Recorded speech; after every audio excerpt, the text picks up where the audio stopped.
fox knew her last cub would be waiting for her at the first tree. She was almost there. The rain cascaded onto the jade valley where the entrance to the tree was. Life was protected there, because that's where life began. It was now only a mother and a daughter left. Items from my life still dotted the ground as she moved closer to her destination and destiny.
At the end of high school, I felt something I hadn't felt in a long time. Drive.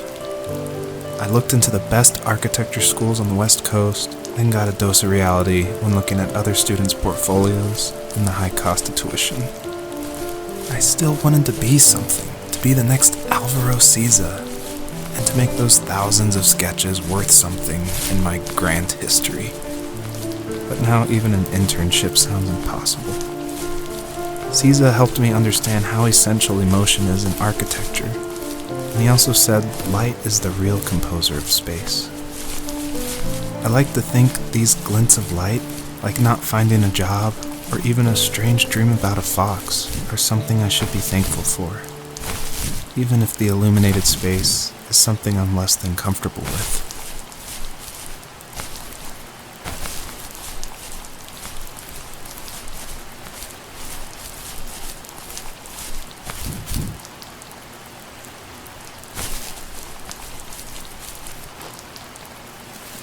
My dad was super supportive with my college plans, to a point.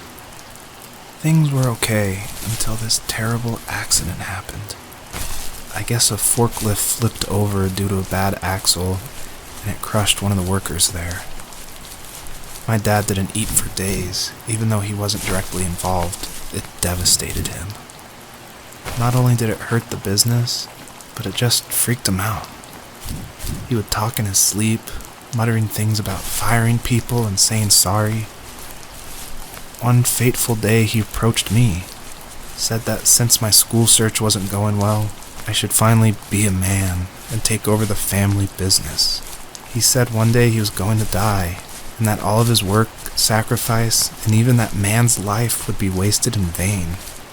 I just lost it. Teenage me just exploded at the thought. I screwed up. I said things I shouldn't have. He was having a crisis, and I pretty much spit in his face.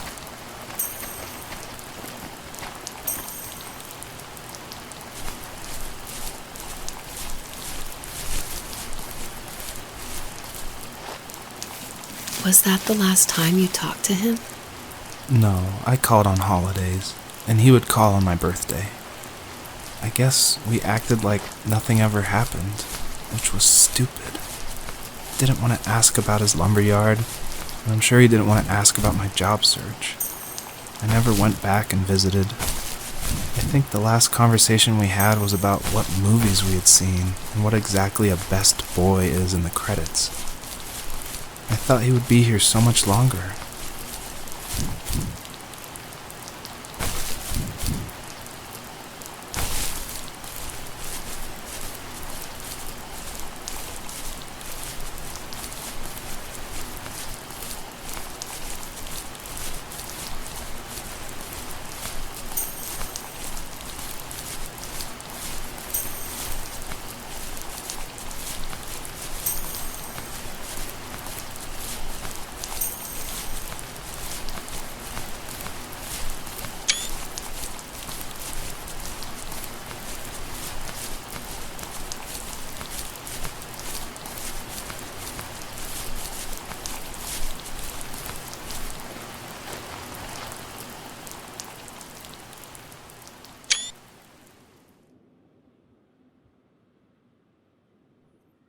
In the distance, the first tree illuminated the wasteland.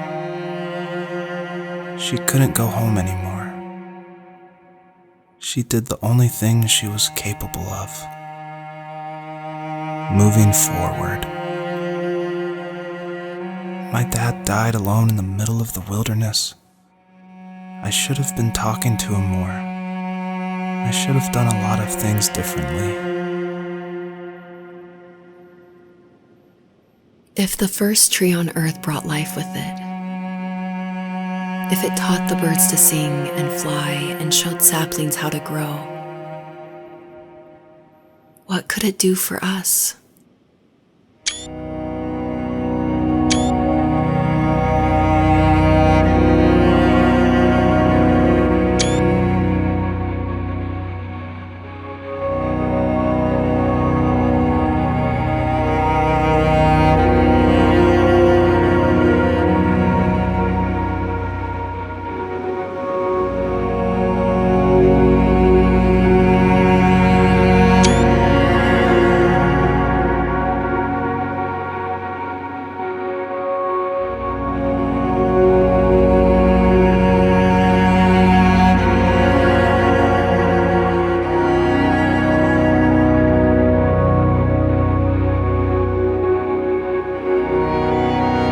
There was a letter I received yesterday from a name I didn't recognize, with a quote I can't stop thinking about.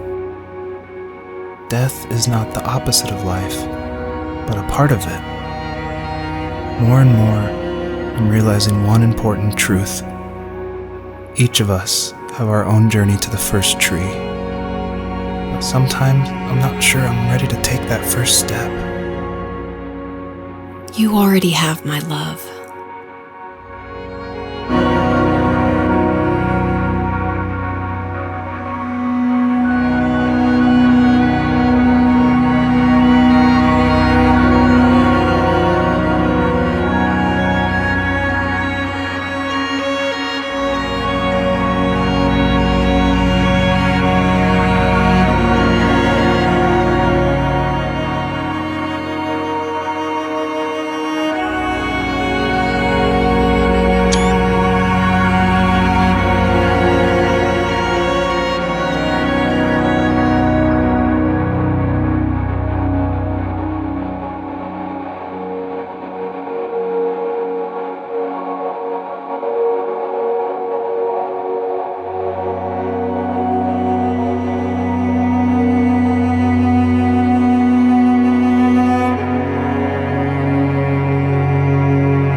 Her journey was over, but I have no idea.